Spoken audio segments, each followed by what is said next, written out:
अजमा बीबी दूसरा से जो भी पूछ मामला लें। लिस्टों का अजमा है, बीबी आपकी 23 नशिस्तें पूरी जो कर कौमी लूंगा। असम्बली से चली जाती हैं।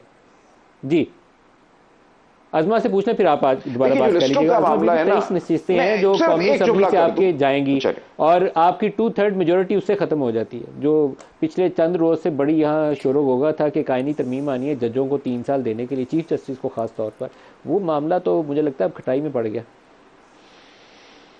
नहीं, ऐसा नहीं है कि ये जो कोई आईनी तरमीम जो है वो चीज़ जैसे पाकिस्तान की तरफ से आनी है, खबर ही थी ना। लेकिन आईनी तरमीम तो आनी है, पाकिस्तान के कॉन्स्टिट्यूशन को जो है वो उसके ऊपर बहुत सारे काम होने की ज़रूरत है।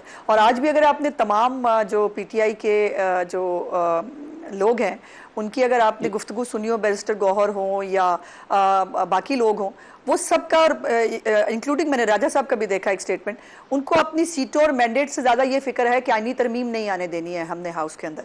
सो इससे जो इंटेंट है वो बहुत क्लियर हो जाती है। देखिए, मैं बहुत जूनियर हूँ और राजा साहब मेरे सीनियर्स और टीचर्स में से उनका शुमार होता है, लेकिन पॉलिटिकल पार्टी की एक डेफिनेशन भी है, और वो डेफिनेशन जो है वो डेफिनेशन क्या कहती है? वो डेफिनेशन ये कहती है कि वो पॉलिटिकल पार्टी जो अपने इलेक्शंस कराएगी, जिसका जो है वो पूरा रिकॉर्ड होगा, फिर उसको एक इलेक्शन सिंबल अनाउंस होगा, फिर वो इलेक्शन सिंबल जो है उसके साथ। लेकिन आप जजों को 3 साल की मुद्दत और क्यों देना चाहते हैं? उनकी रिटायरमेंट एज है 65, और अगर ये कहा जाए कि इसको 68 कर दें तो पहले भी कम उम्र तो नहीं है। 65 आई थिंक डिसेंट एज है जिसके ऊपर आप उनको पहले रिटायरमेंट दे रहे हैं। 3 साल की मुद्दत देने का जवाब मेरी समझ में नहीं आया। नहीं जी, नहीं, बिल्कुल मेरी नॉलेज में ऐसी कोई खबर नहीं है जी। ये खबर मैंने भी सुनी है और पढ़ी है मीडिया के अंदर, लेकिन आज़म नज़ीर तारड़ साहब अब इसकी तस्दीक कर चुके हैं, और जो जुडिशल कमेटी का इजलास था, जुडिशल कमेटी के इजलास के अंदर उन्होंने तहरीरी तौर पर लिख दिया कि हुकूमत आईनी तरमीम ला रही है, इसलिए कमेटी का इजलास मुलतवी कर रहे हैं। देखिए, आईनी तरमीम लाना तो हमारा हक है ना जी, और ये बात है कि अगर चलना ये भी तो हो सकता है कि वही काजी फाइज हिस्सा है, फिर उनके लिए पहले जब वो इनके दौरे हुकूमत में थे तब उनके खिलाफ रेफरेंस लाओ, उनको रस्ते से हटाओ, और जो है वो फिर उनके खिलाफ कोई शायद एक एजेंडा है। और अब भी किसी को मैंडेट की फिक्र नहीं है, किसी को भी किसी चीज़ की फिक्र नहीं है, सिर्फ ये फिक्र है कि रास्ता कैसे रोका जाए।